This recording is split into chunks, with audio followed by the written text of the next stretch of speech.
Hey everyone, this is Samantha, founder and host of Type 1 Tribe, an interview series with T1D leaders across the world.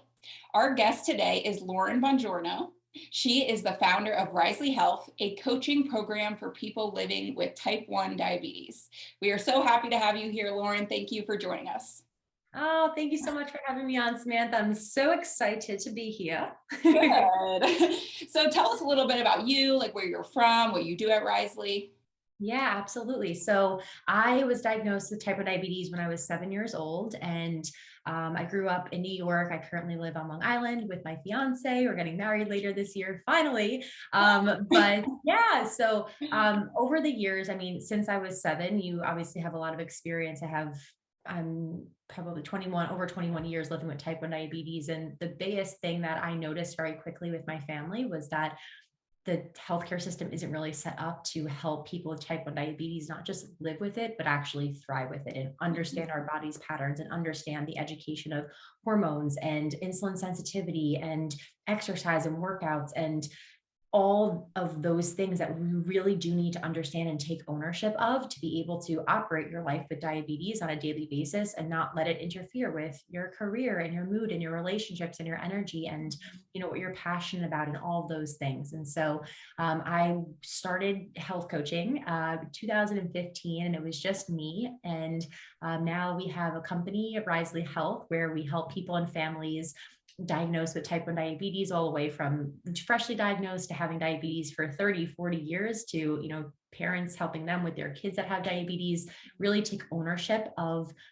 their bodies and of their lives and transform with more confidence, more health, more freedom. And yeah, so we're a team of 9 people. We have over 800 people that apply for coaching with us every single year, and we're changing lives. So it feels good and it's really impactful work.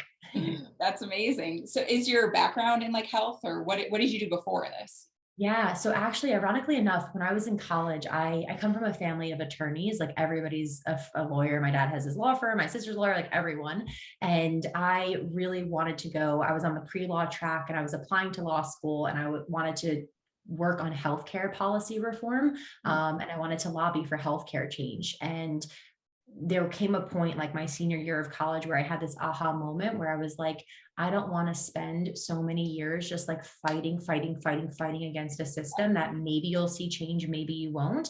I want to really instead work individually with people and empower them on an individual basis on, learning all the things that I learned for myself, but also from the psychology aspect of it, focus on behavior change. Because I'm not a certified diabetes educator. I'm not a doctor. I'm not a dietitian, but I also, when I had the option to go that route, I didn't want to, because there's enough of those people doing that job. And what I saw was like, you have this conversation with the doctor with your CDE, and then you leave and you're kind of on your own. And it's that like accountability and that behavior change and that mindset and the really like slowing down to understand your body's patterns where I saw was the biggest gap. And so that's what really health coaching is. And so we have our team of coaches, we have group coaching programs, one-on-one coaching programs, and other resources that really help people outside of the endocrinologist office reclaim their diabetes and their health.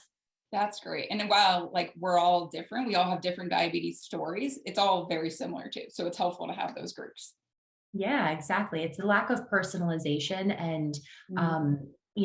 even in our group coaching programs, you have people that come in who, yes, their main goal is to increase their time in range or lower their A1C. But then you can have another person whose main goal is, relationship to diabetes and relationship to themselves, or feeling isolated and overwhelmed. Another person's goal could be around, primarily exercising and not tanking or spiking. And another person can be this and that, but it's that common goal of wanting to improve and wanting to get better, and in a community way, supporting each other and realizing, hey, like, wow, like I had a crappy night and so did she, like that automatically makes me feel a little bit better.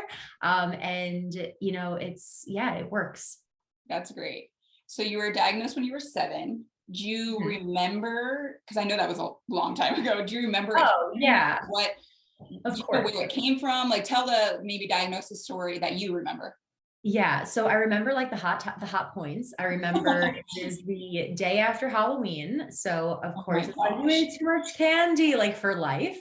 And that's not what happened. But it was November 1st, 2000, I guess 2000 and 2001. I think, or 2000. I'm not sure, but I can't remember at this point, but I had Coxsackie virus a couple weeks before, and that virus, they think, triggered my autoimmune response and my body to, go into, higher blood sugar numbers, my pancreas to, slowly decline, in insulin production, my beta cells. But with that, it was traumatic, because I remember just my parents, when you're 7 years old, your parents, you don't see them crying a lot, right? They're the structure, they're the people that you look up to, and you think that they know everything. And so to see my mom breaking down in the doctor's office, I was like, that's a memory that you can't get out of your head. I think it was like the first time I remember seeing her cry, and we were rushed to the hospital.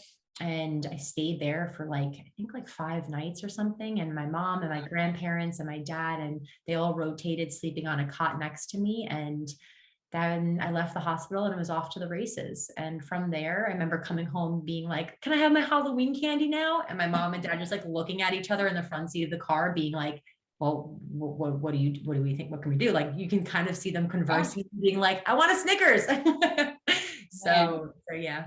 I can't even imagine what it's like for caregivers that have to figure it out when they're not the one going through it. So that's crazy. So I know, normally when we hear things about diabetes, it's a lot of negative things, but for you, what is one thing that you've actually gotten from it, or a positive that has come out of it? So look, I think for me, I was always able to see the positives for two reasons. One, I come from a privileged background, so I never really struggled with access to insulin or technology or those types of things. And so the main focus of what my family's conversations were around was this is a challenge that you have, but it's not terrible. It's not bad. You have your eyesight, you have your legs, you have access to, you have insulin, you have all these things, and you're going to make the best out of it. And you just have to take care of yourself, and that's going to dictate how you take care of yourself is going to dictate what you can and cannot do in your life, essentially. And so I think one of the positives that I got out of that was understanding that it was almost looking at on the scale of things that could possibly happen. Diabetes is something that is manageable. And I think it's that perception that everybody in the world has a problem. And everybody has a challenge, really. And this is ours. And it's made me stronger. It's made me more resilient. It helped me mature at an earlier age beyond, my peers, to the point where, I'm just a more mature person and see the world differently than I think a lot of people do. And yeah. That's great. Positives. Yeah, that's great perspective. And I'm curious, is there any history in your family of anyone that has type 1 diabetes? No. Wow. I know. And then what is one thing that is still challenging for you with type 1 diabetes, whether it's just personally or, the industry or the disease? What is one thing that's still kind of frustrating for you? Oh, I could answer this in so many ways. Oh gosh, I think one thing that frustrates me personally is that the healthcare system, that is the natural progression of when people are diagnosed, what they go through, is so not comprehensive enough, nowhere near comprehensive enough in the way that it needs to be, to actually have someone feel like they have all the tools and then they can go out and do it. So many people are feeling burnt out, or what the heck is going on? I don't understand my body's patterns, or it's changing, or this is happening, but I'm doing everything I can because this is what my doctor, set my basal rates to, or set my insulin to carb ratios to, so it should work, and it's not. But it's you don't have everything. Actually, you don't have everything, and there's no conversations really, or limited conversations, depending on the care provider, of mental health, and how you're doing with relationship to food, and how you're doing with your relationship to diabetes, and all of these holistic integrative conversations that really are necessary for people with diabetes to thrive. Yeah, I agree with that 100%. So let's talk about food, because food is the main thing with type 1 diabetes. Right. So this is more fun. So what is your favorite food not with type 1 diabetes, just in general? What's your favorite food? Pizza. That was fast. Yes. I'm in New York. I went to school in North Carolina, and I literally was I got to go home for break just to get a slice of pizza. Yeah. But it's also my favorite food because I didn't allow myself to have it for so many years because I thought that the only way to have healthy control of my diabetes was to, restrict or was to constantly be on a diet. And so now being on the other side and Mhm. essentially, what my life is it's balance, right? It doesn't have to be a diet. I haven't dieted or been on food rules in years. And it's just, I have a 5.6 or 7 A1C and I eat pizza and I have croissants and I have, what I want to have. And I think that food freedom is ultimately, it feels good on the other side. Yeah. Is there a food that's still challenging though for you to dose for? Or that always gives you, a hard time? Yeah, I would probably say, I'm answering this from like a health coaching perspective too, and understanding the ins and outs of food and alcohol and all these different things. But I would say the hardest food to bolus for is actually pizza in my luteal phase in my menstrual cycle. Okay. So in my luteal phase, you have more insulin resistance. And so with that, combining more challenging foods, whether it's pizza or it's ice cream or whatever those foods are that I can normally have, or just take a little bit more technique, take a little bit more strategy. And I don't like to think of it as like impossible foods. It's just harder to bolus for foods and takes a little bit more thought process. Yeah, absolutely. And I agree. I mean, pizza can be challenging for sure, but you're right. If you know what to do and how to handle it, then it's all good. And of course, there's times too where like you're packing on, like if it's like pizza plus this, the more compounding of the harder challenge for foods, I think I try to stay away from still because it's, it piles up with the fat and the carbs and then just impacts you hours later. So I would say Yeah. that probably. And I'm curious also to hear your perspective of because you've had diabetes for a while now, the Mhm. changes in the food market and like, the snack market where there's actually a lot of healthier options now. Not necessarily that you're following a keto diet, but there are options for that if somebody wants to follow that. So Mhm. do you have a favorite snack, whether like it does, help with type 1 diabetes, or like what is your opinion on like the food market now and the changes that have been made? Yeah, well, I think when I was diagnosed, there was such a heavy push on sugar-free foods. Like I literally for 21 years have not been able to have sugar, like any kind of jello, like even like in college, like jello shots, like years ago. I'm Oh, like, I don't want it. I don't want it because for literally the first like couple of months of diabetes, it was like, oh, you want a snack? Like have sugar-free jello, have sugar, like I had so mhm. much sugar-free jello. And I was like, I don't want it. And it's there's tons of artificial ingredients in those things and they actually can increase more sugar cravings later on in the day or other issues with your gut health. And so it really is the I think the real food movement and like more of just real foods and not looking at packaged foods that have so many ingredients, even if it's sugar free or even if it's limited in carbs. Like I'd rather just eat real carbs and whole foods and Mhm. manage and have that, yeah, and figure out how to manage my diabetes. But there are so many just options though, because I'm not against it. If somebody wants to do a keto diet or a high fat, high carb, low fat, or whatever you want to do, like you have to find what works for you. Right. And there are definitely, it's way more available to just the general public. Yeah, that's awesome. And then, so let's move into diabetes products. So, how, like, do you wear CGM? How do you take your insulin? All of that. So I am on the Dexcom G6 and I wear an Omnipod Okay. and they're my favorite and I love them. And I'm so pumped for Omnipod 5 to come out Yes. because they will be connected.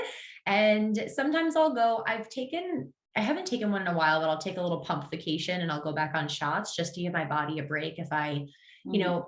very like transparently, I think one of the like a struggle for me that still comes up is just like my body and like it constantly having bruises and bumps and this and that. And it's a journey of body love, right? And it's like when you're in your bathing suit, you're like, oh, like all my friends don't have all those bumps and bruises. And I still like think of those things because of years of wearing, insulin pump. Because I've been on one since I was 9 years old. But at the same time, it's like it's part of, accepting and loving yourself and as it is and realizing you're so much more than your body. So but at some points, if I'm kind of just like frustrated, I'm like, my body just, I'm losing areas to kind of put it on. I'll take a little bit of a pump break for like maybe a week. And that usually kind of resets my mindset, gives my body a break and yeah, go from there. How long have you been on Omnipod? I've been on Omnipod for I think almost 6 years now. I was on Medtronic before it for years, and the wire was always getting caught indoors and handles, and I was ripping out my pump side. And I'm very active. I worked out a lot, and I played sports in college, and so it was just the wire was killing me. So Yeah, I understand that. I was going to ask, like, what's the change in technology that you've seen with CGMs and pumps, and yeah. how it's gotten, I mean, amazing, really, like for our tracking of our blood sugars and all of that. Oh, absolutely. Well, I mean, first off, like the CGM is an absolute game changer because even just to be able to have the data of time and range, like I had at one point, my A1Cs were pretty much low my whole entire life, like moderate, so like 7.5 and below, let's say. But who knows what was happening in between? Like you were testing your blood sugar every 2.5, hours, and so it could have been 300 and then come back down to 180, but like you don't really know. So the fact that with you can see that time and range on the CGM is so incredible, and of course the overnights to be able to get alerted when you're high, so you're not high for that many long that many hours, which is going to contribute to negative health complications or implications. And then of course with control IQ and looping and everything with that, I mean that's huge. It's Mhm. huge, and it's technology. It's not perfect. There's going to be errors, so if you can lower your expectations a little bit, I think for me, I almost see it as, yeah, of course it's going to mess up or things aren't going to go right or it's not going to be perfect, but like it's so much better than, having to prick my finger or do these things. Whereas people who are newly diagnosed come into this technology and then they're frustrated, like, why isn't the CGM accurate? Or like, why is Control IQ doing this and not doing that? And it's like, well, it's so much better than like the way we had it. Yeah, that's true. That's so true. Is there, non-related to like type 1 diabetes, or I guess the medical side of it, is there a product that you love that I guess is like a good accessory for type 1 diabetes, whether it's like clothes or a bag or anything like that? Mm. So here's the thing. I'd love to give everybody watching like a hot tip. And I think people expect me to have like my whole life together because I'm, the founder of Risley and I'm a diabetic health coach and all of this. But like behind the scenes, I'm a very like not like disorganized person, but like I'm like, cool, like leftover makeup bag. We're going on a trip like from Lululemon. Let's just stick all the blood sugar stuff in there and like put it on the road. So I don't have like a lot of like diabetes specific accessories. I kind of just use what I have and then just Okay. pop it in and we're going. But Yeah. I don't, that's a hard question. I don't think, I mean, I guess the adhesives are like the biggest Mhm. thing. Yeah. So putting it over to keep it on there. Omnipod has their own, set of adhesives. The brand Skin Grip is great. And I probably say those are the diabetes tools that I have. Hey, it works. I mean, Lululemon It bags works. hold I'm up. like, a very like, not like a minimalist, but I'm just casual with the diabetes stuff. And yeah. Oh, that's funny. So I'm curious to hear, and you might not even remember, but do you like have a crazy low blood sugar story or experience, like your lowest blood sugar and what you did about it? And I also want to know what's your favorite low snack. Oh, okay. That is a great question. I'll tell you some stories about that. So I will tell you I actually posted a video on TikTok about this and it got over like 1 million views because it was a really vulnerable video, but I was like, I want people to see this. And it was a video of me when I had a really bad low and I was like, I almost look like, remember the movies Twilight with like all the vampires and how their skin glowed? Like my skin was literally glowing in the dark because I woke up literally drenched in sweat. And I've never videotaped myself low, but I literally just took on my camera and I was just like, I think I was going to show it to like my fiance the next day or whatever. But it was a couple of years ago when Afrezza first like kind of became more popular, the inhalable insulin. Mhm. And if everybody listening, if you're not familiar with Afrezza, it's inhalable insulin, but the units are different than the like what you would give on a pump. So like I can't even remember at this point, but it's like 4 units of Afrezza equal, or 2 units of Afrezza equals 4 units of fast acting insulin, Oh, or wow. whatever it is. It's not the same conversion. And my doctor had given it to me, and I was like, let me try this thing. And it I think I treated a high before bed and I did not dose it correctly. And I gave myself like probably like double or triple what I needed. And I just like tanked. And it was Oh like my gosh. 40 double arrow down in the middle of the night. And, I've had so many lows in my lifetime from being a kid too, that I'm lucky that it doesn't interfere with my ability or my, the next day to like want to run high or anything like that, because I can see it as an isolated incident and I can also track to the reason why it happened. And it was so specific for why it happened. And it was a lesson. And it's not like I didn't use a phrase after that. I just was like, wow, I have to be way more mindful of how I'm utilizing it. So that was a bad low. I am, at that level, I'm just like, whatever I can get in my body, I'm going to have, but Sure, usually to treat lows, I like 60 and above. I like applesauce, like the go-go squeeze packets. I'm a big fan yes. of those. And my fiance Chris loves those too. And I'm always like, no, like that's your supply. This is my supply. Like, do not touch these. He's like, no, you haven't had them in like a week and a half. I'm like, yeah, because I haven't been low. So when I'm low, I want them. They're delicious. I Like, agree. yeah. Yeah, so I like those or coconut water because they don't spike you so Oh, much. They kind of just bring you up nicely because their glycemic index is a little bit lower. okay. And then for lows under that, I really do just love glucose tablets. For me personally, I don't treat lows. I don't most of the time treat lows with candy or like anything because it's so easy to overeat, where like I'd rather have a glucose tablet where I'm like, it's chalky, it's not the best tasting thing. I know how many, yeah, there you go. I know exactly how many carbs are in it, and like I won't kind of rebound high after it. So Uh-huh. pretty simple with that. I'm Yeah. a big glucose tabs person too. Love What's them. your favorite flavor? Raspberry. Me too. They're the best. They're the best. They are the best. And anybody who tries to tell me grape is like, or orange, I'm like, I can't do those. Yeah, I'm with you. Yeah.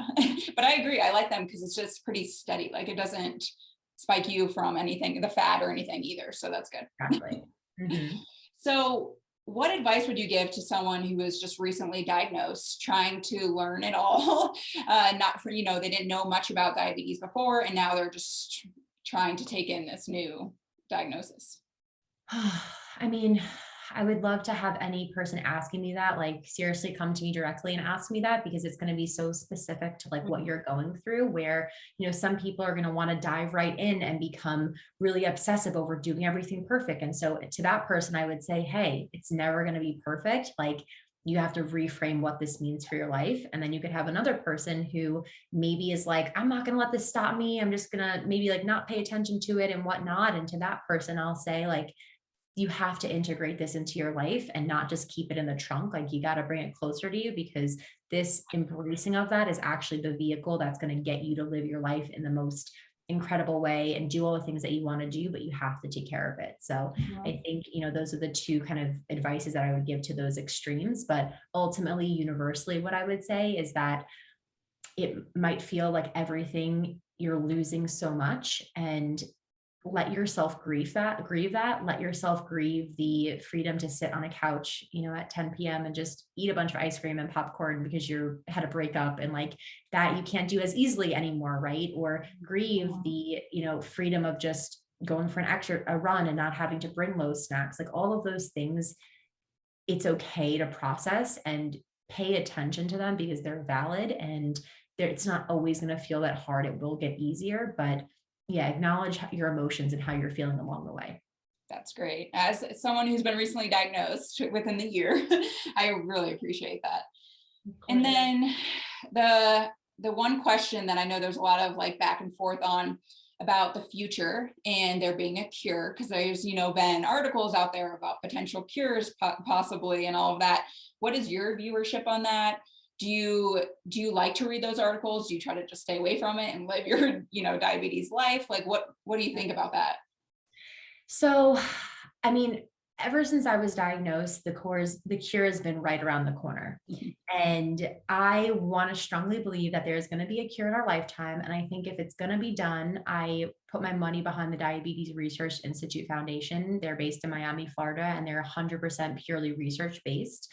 Okay. And they're incredible. And the scientists there, from Dr. Riccordi to the other people who are working on a cure, are tirelessly working on a cure. And it's like they haven't been there for 2 years, like they've been there for 20 years, more than 20 years. And I know some of them personally, and they're the most amazing humans. And I want to believe, like, I want to hang on to that hope. And at the same time, I don't think we can wait for that hope. So it's not like, or wait for the cure, right? It's not like diabetes sucks, life sucks, Mhm. I can't wait until until a cure. So let's just keep fundraising, fundraising, fundraising. We have to do those things, and we also have to advocate for the things we want, like in accessibility with insulin or with technology, or with, like I said, fundraising for a cure to help fund the research. But at the same time, we have to individually like take ownership of our own outcomes, because the days are passing, right? They're Right. passing, and you want to feel good. So that's kind of my point of view, but